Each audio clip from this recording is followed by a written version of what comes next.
Hey folks, Doc here. Yeah, I just got to thinking about a video that I'm making, and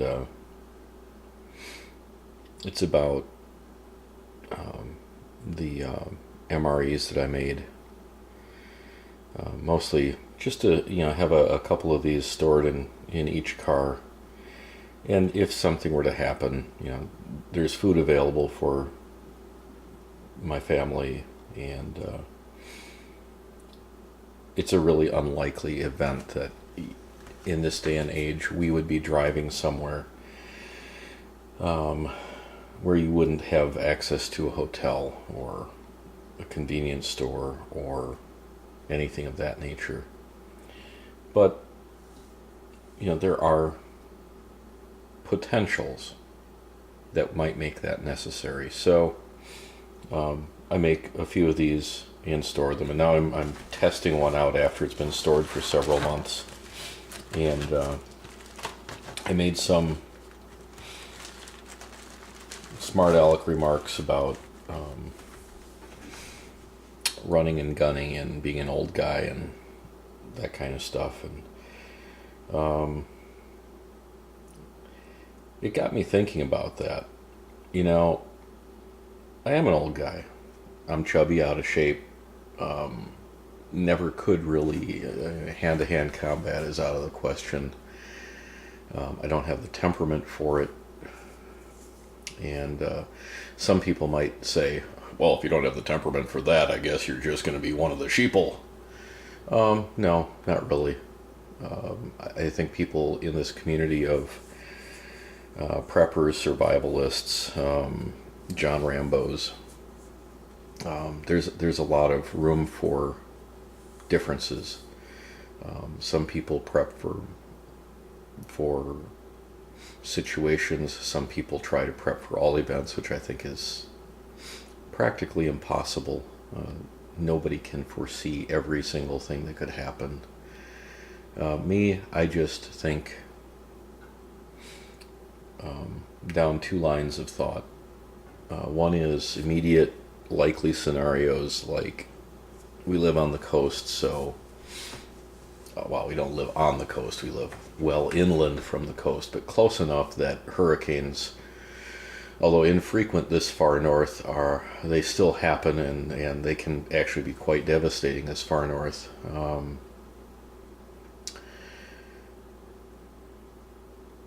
Storms, even winter storms, flooding, things of that nature are the most likely scenarios. I've heard people mocking the idea of rule without law, or world without rule of law, or something like that, but whatever RAL means. It's not a likely scenario, but we see examples of it throughout the world. Every year there are places where there is no rule of law, and usually it's due to civil unrest or civil war or conflict between nations. So it does happen. And excuse me, after drinking the instant coffee from my MRE, I really need some real coffee. Oh, much better. So I don't think that's that far out of the realm of possibility that something like that could happen. And I think you need to prepare yourself to handle things like that. That is a possibility. I mean, and you look at Japan right now. Incredible devastation from an earthquake and a tsunami damaged their nuclear reactors, and now they're facing that. Two things I feel bad about there are, of course, first and foremost is the loss of human life and the incredible amount of suffering that's on the people who have survived.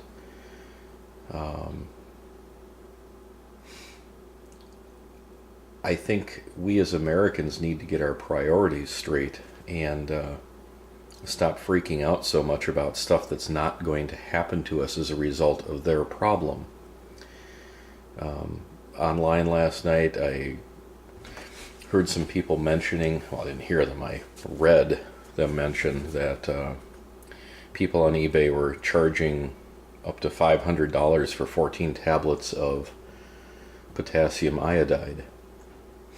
And although that's unconscionable, I mean, personally, I think these people shouldn't do that.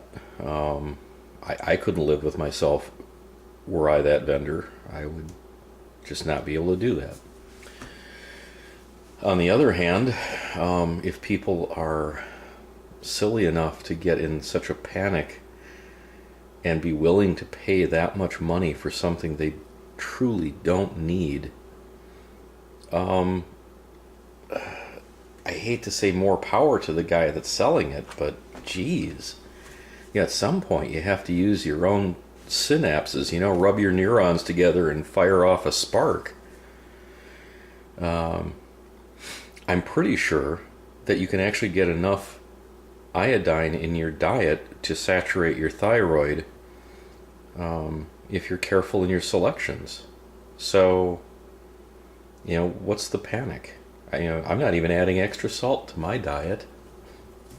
Predominantly because I don't think that a cloud of evil radioactive iodine is going to come over my home in New Jersey. I've got more immediate things to worry about. The economy stinks. What if we lose our job? Which is an odd way of phrasing it, so I should just probably come clean with that. I've been a stay-at-home dad since my second daughter was born. I haven't had a job outside of the home. My wife carries that burden, and it's a big burden. I mean, what if she loses her job? Things are tough right now, and that's a worry on our mind. I could care less about a cloud of radioactive iodine seeking me out in my home when I live so far away from it. Does that mean it couldn't happen here? Well, I think I live probably within 20 or 30 miles of 2 nuclear reactors, probably. Maybe a little further, I'm not sure. But the point is, I would live probably, if they did a meltdown, like a Chernobyl kind of thing, which I doubt they could do, but if they did, I'd be in the exclusion zone. So we would have to move. I'm not ready to do that. If the police knocked on my door now and said, you got 10 minutes to get out, holy cow, I don't know what I would do. Probably go and get the kids from school and forget all the other crap that I've got here. It's just stuff. Anyway, I'm rambling, probably been rambling for a long time, so I'm going to stop rambling. But just one last point, and it was kind of the thing that got me started on this. Somehow I ended up on potassium iodide.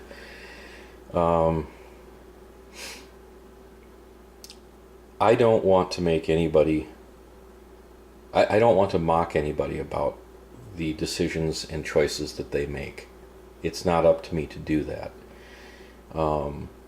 If running and gunning is your thing, that's all well and good. And personally, because I'm out of shape and, I really don't see a situation coming up where I would be running and gunning. I would be more likely running, dodging, and hiding and dragging my family with me if I were in a situation where I couldn't stay in my home. So, if my comments offend you, I'm really sorry about that. I'm not going to rescind them. It's all in good fun.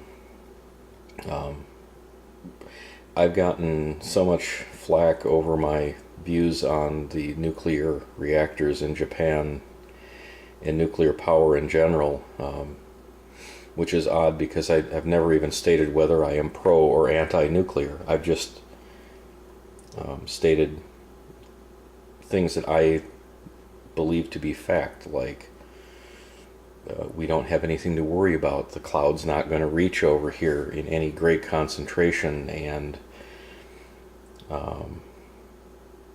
it was interesting being yelled at in text, which is, I guess, all capital letters, but being told I'm an effing moron and I hope you're the first one to glow. I thought, my goodness, that's very hateful. I would never say that to somebody else, at least not in truthfulness. I might jokingly tell someone to drop dead, but I would never wish them to actually do so. So, I think I'm going to enjoy my non-tactical coffee in my non-tactical mug and let you good people get back to videos that are actually interesting. Have a good day.